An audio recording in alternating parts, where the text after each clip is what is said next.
어제 6월 26일 개최되었던 중앙약사 심의위원회 자문 결과에 대하여 브리핑하겠습니다.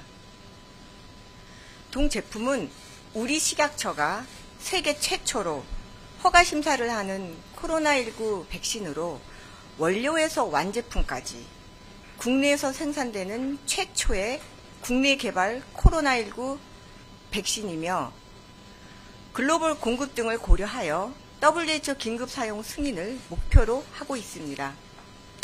식약처는 비임상, 임상, 품질 등 분야별 전문 심사 인력으로 허가 전담 심사팀을 구성하여 안전을 최우선으로 과학적 근거에 기반을 두고 철저한 심사를 진행하였으며 심사 과정에서의 전문성과 객관성을 확보하고자 다양한 분야의 권위 있는 전문가 의견을 폭넓게 수렴하였습니다.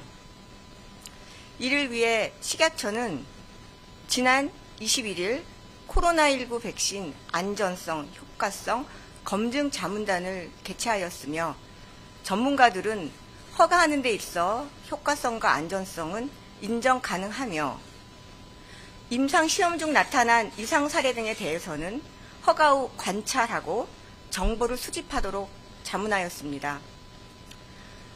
또한 어제 중앙약사심의위원회를 개최하여 제출된 품질, 비임상, 임상시험 자료를 바탕으로 제품의 안전성과 효과성을 인정하는 것이 적절한지를 논의하였고 그 결과 현재 제출된 자료로 해당 코로나19 백신을 허가하는 것은 적절하다고 자문하였습니다.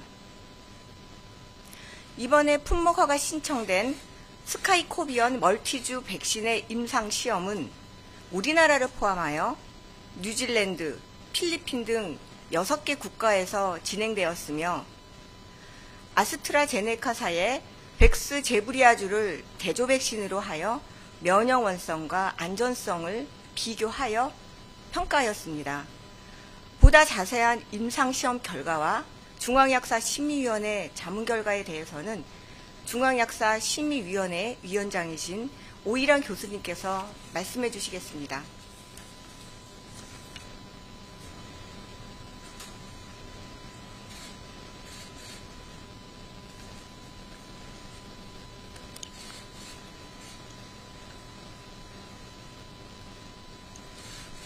예, 방금 소개받은 중앙약사심의위원장 오일환입니다. 말씀드린 것처럼 코로나19 백신의 그 허가 심사에 관련된 중앙약사심의위원회를 개최하였습니다.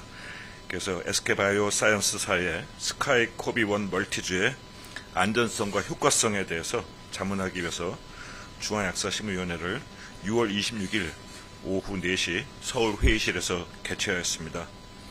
이번 중앙약사심의위원회 회의에서는 백신의 안전성과 효과성 심의를 위해서 전문분과위원회인 생물의약품분과위원회 상임위원 11명, 코로나 백신 안전성 효과성 검증 자문단 4명, 대한의사협회 추천 전문가 1인 및 외부 전문가 16인과 더불어서 식약처 내부에서 이러한 심사를 담당했던 코로나19 위기 대응 지원본부의 백신 심사반의 총괄 검토팀, 임상실사팀, 비임상심사팀, 품질 심사팀 등 7분이 모두 참여한 상태에서 회의가 이루어졌습니다.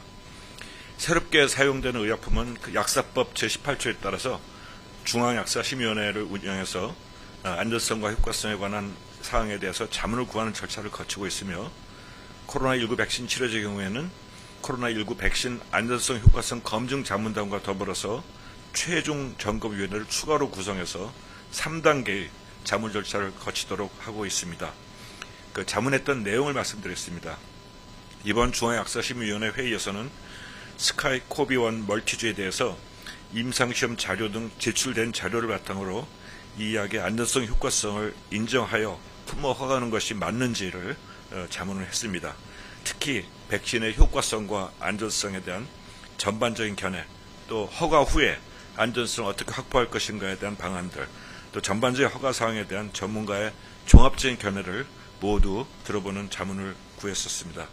그 자문 결과를 말씀드리도록 하겠습니다. 중앙역사심의원회는 SK바이오사이언스사의 스카이코비1 멀티주의 품모 허가 신청을 위해서 제출된 자료를 통해 이 약의 안전성과 효과성 인정 여부를 논의해본 결과 이미 허가된 바 있는 아스트라제네카의 백스제브리아주와 비교를 했을 때 면역원성 임상 결과를 토대로 국내 코로나19 예방 목적에서 그 필요성이 인정되었고 코로나19의 안전성 효과성 검증 자문단의 자문 결과를 종합할 때도 역시 품목 허가를 할 수 있을 것으로 자문을 했습니다. 안전성 수용 가능성에 대해서는 현재까지 임상시험에서 발생한 이상 사례 등의 안전성은 허용할 수 있는 수준으로 판단을 하였습니다. 다만 국소 및 전신에서 예측되는 이상 반응은 2차 투여 시보다 1차 투여 후에 좀 더 심했고 특히 고령자보다 젊은 성인에게서 피로나 근육통, 두통, 오한, 발열, 관절통, 오심, 구토, 설사 등의 접종에 의한 예측되는 사례 발생률이 좀 높았기 때문에 1차 접종할 당시에 이에 대한 안내가 필요할 것이라는 의견을 제출했었습니다.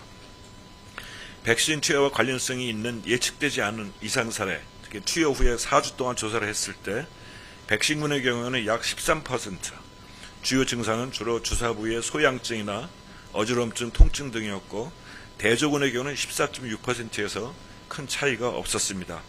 아울러 보고된 중대한 이상 사례 경우에도 백신군은 0.5%, 대조군도 역시 0.5%로 유사했기 때문에 백신 투여와 관련성을 배제할 수 없는 중대한 이상 약물 반응은 급속 진행성 사구체 신염 한 건이 있었지만 이 경우에도 임상시험 자료를 제출한 시점에서는 환자가 회복하는 단계였습니다.